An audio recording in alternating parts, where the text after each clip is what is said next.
আজকে বিকাল ৩টার দিকে বিএসএফের এসিস্ট্যান্ট কমান্ড্যান্ট বাদাতলা বিউপি নবনীত কুমার চৌধুরী ওনার কাছ থেকে একটা খবর পাই যে ইউএনসি নগর ফকিরাতুলাতে নবীর হোসেন নামে এক ব্যক্তির বাড়িতে মানে গাঁজা লুকানো অবস্থা আছে।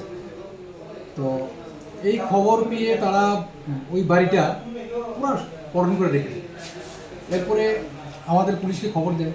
তো সুনামুড়া পিএস থেকে আমি এখানে স্টাফ নিয়ে যাই এবং সমস্ত নিয়মকানুন অবজার্ভ করে ওনার বাড়িটা আমরা রেড করি। ওনার ডুয়েলিং হাউস দুইটা আছে, একটা কিচেন রুম আছে। তো আমরা পুরো বাড়িটাই আমরা প্রিসার্চ এবং সার্চ করি।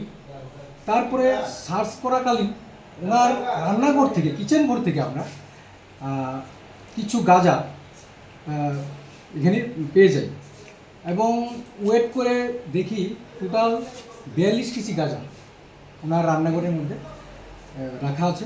তো সমস্ত নিয়মকানুন অবজার্ভ করে আমরা গাঁজাটা নিয়ে আসি, প্লাস বাড়ির মালিককেও আমরা বাড়িতে ধরতে সক্ষম হই।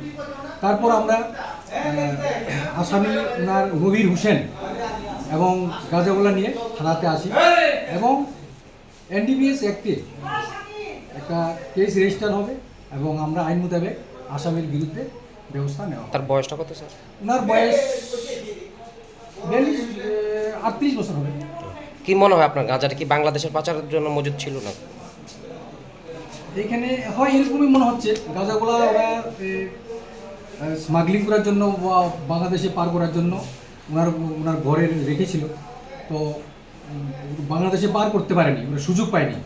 এর মধ্যে সিক্রেট খবর চলে আসে বিএসএফের কাছে। তো বিএসএফের খবর পেয়ে আমরা বিএসএফ এখানে সঙ্গে সঙ্গে ওনার বাড়ি গঠন করে আমরাও খবর পেয়ে যাই।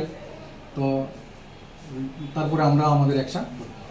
সময় তো স্যার দেখা যায় সত্যিকারের যিনি মালিক তার গাঁজা অন্য বাড়িতে লুকিয়ে রাখে, আসলে কি সে কি সত্যিকারের মালিক নেই যে আপনারা যে গাঁজাগুলি যে রিকভার করলেন আজকে?